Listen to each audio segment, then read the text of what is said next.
everyone. I'm Brian Martin, the founder of Reefs For Life. We started Reefs For Life because people need coral reefs. And in these days, coral reefs need people. In our world today, over 850 million people depend on coral reefs for a food source. A healthy reef can produce 15 tons of fish per kilometer per year. Coral reefs also provide shoreline protection against big storms and erosion. Coral reefs need us because over 90% of the coral reefs today are overfished in Southeast Asia. And as we all know, climate change is having a devastating effect on coral populations as they experience bleaching and death. And over 90% of all corals in the entire world are said to be threatened by 2050. So here's the question: what will happen to the world if the coral reefs die? As we know, the Earth is made up of several ecosystems that are interwoven together. And scientists actually don't know what's going to happen if the coral reefs die. What we know is that it's not good, and we can't allow this to happen. We need to do something to stop the deaths of the coral reef. Now let's move on to the solutions. Of course, education is where we need to start. This is the first step in transforming a community through conservation.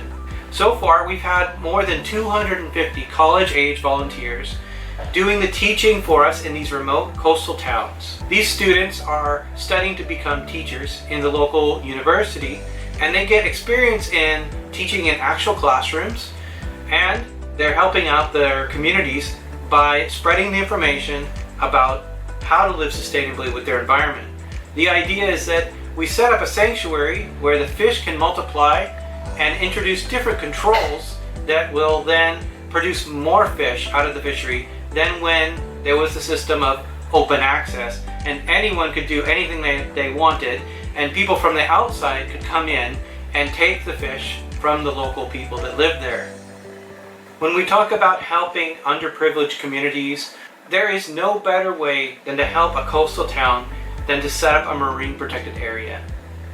This is truly the best livelihood project you could ever do in one of these locations. A marine protected area is an area of the ocean with additional restrictions placed on it, with the goal of producing more fish for the local communities. These marine protected areas have one part called a sanctuary. This is basically a no-take zone where no one's allowed to take or remove anything from this area for harvesting. This is the most important area because this gives the ocean a chance to heal, for the ecosystems to recover, and for everything to grow back the way it should. Inside these fish sanctuaries or no-take zones, the fish quickly reproduce and flow out into the areas where the people can fish.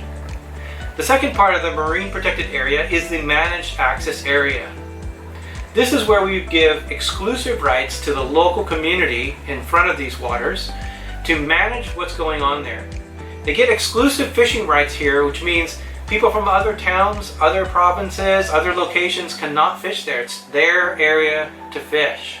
This gives them an extra incentive to protect it and to guard it from poachers or from illegal fishing. Reefs For Life is also using a technology called electro-mineral accretion in order to do coral reef restoration. So many different species are disappearing from these areas because they're more fragile and susceptible to the pressures that are being placed on them by the illegal fishing, the climate changing, the water heating up. And so what we do is we look for those corals that seem to be having the hardest time, and we place them onto our artificial reef structures so that we can grow them back and keep them reproducing and keep them in the area. Electro-mineral accretion is a method of coral restoration where we place a low voltage electrical current onto the artificial reef structures that are made out of ordinary steel rebar. This electrical current has the effect of helping the animal to grow faster because it doesn't have to use as much energy to build its skeleton.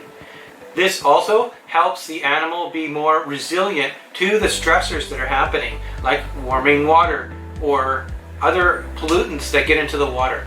You know, a lot of conservationists are really negative. I understand. It can be depressing to see the environment in decline.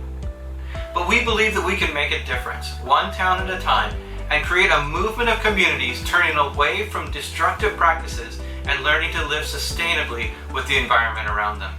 If we work together, we can see healthier communities and healthy coral reefs that will be preserved for future generations.